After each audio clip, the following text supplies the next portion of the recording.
let's talk about one of our fantastic new features, productivity categories. This feature allows you to create customized categories to track your employees' different activities and can even help you organize their projects and track how much time is being spent on a task.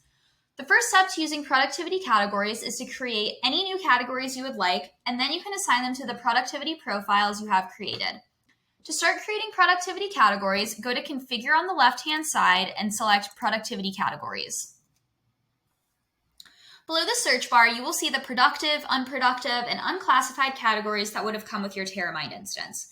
These categories cannot be deleted, archived, or edited. Once you add any additional categories, you will be able to see them on this list here. To add a new category, select the orange Add New Category button at the top. Let's say we want to create a new category for our employees so we can see how much time they are spending on Slack and emails combined. We will name the category Communications. After you type the name of the new category and confirm the color selected is one that you would like to use for this category, click the orange Create New Category button.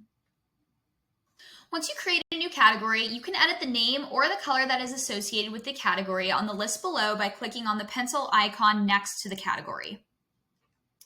If you no longer wish to edit this category, you can click on the X button next to the Edit Category button.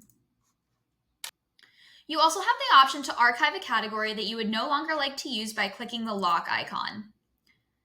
If you would like to restore a category after archiving it, you can select from the drop-down menu above, select Archived, and click the Restore button.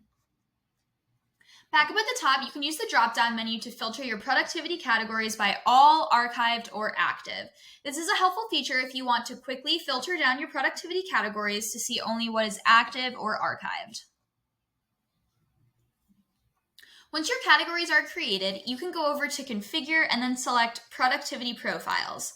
For a more in-depth tutorial on how to use productivity profiles, check out our Productivity Profiles video linked below. The next step would be to select the productivity profile for which you would like to use your new productivity categories. Once you are in the profile, select Create New Rule.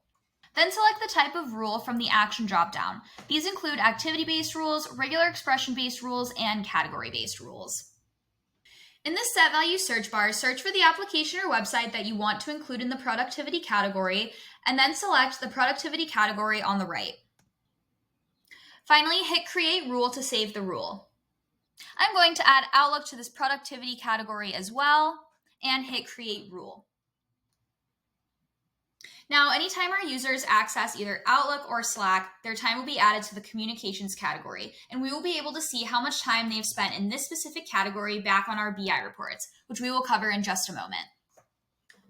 Once we have created the productivity categories we want to use, we can also change any productivity classifications we have made previously. To change the productivity category for a productivity profile for a rule we have already made, find the application or website within the profile and select the double arrow Override button. The application or website will now appear at the top, and we can change the category using this drop-down menu. After that, all we have to do is click the Create Rule button to save the change. Once we have categorized our applications and websites, we can see the amount of time our users are spending on applications and websites in these categories by going to BI Reports and then selecting the Applications and Websites BI report. We can create a new report by clicking the clone button on the top right side of the page, and then optionally naming this report something new. If you want to learn more about how to customize your BI report dashboards, check out our videos on how to customize BI reports linked below. Once we have created a new report, we can scroll down to the plane grid below to edit the columns on the plane grid. If we want to see the breakdown of our employees' time that they spend on applications and websites in the categories we have created, we can click on the Columns button on the far right and then check the box for classification. Over on the plane grid, we can see that the column with our classifications have been added. We can also create row groups with these classifications by dragging the classifications box down to the row groups box. If we click the arrow to the left of the categories, we can see our users' applications and websites are now sorted by the categories we created. And if we come back up to the top, select the aggregated view, scroll back down, and click the arrow, we can see the aggregated view of the total amount of time our users have spent on each application or website within that category. We can also filter for specific applications and websites that we place within one or more categories by clicking the filter icon on the top right of the page, clicking the Applications and Web Pages gray box, and scrolling down to the classification box below.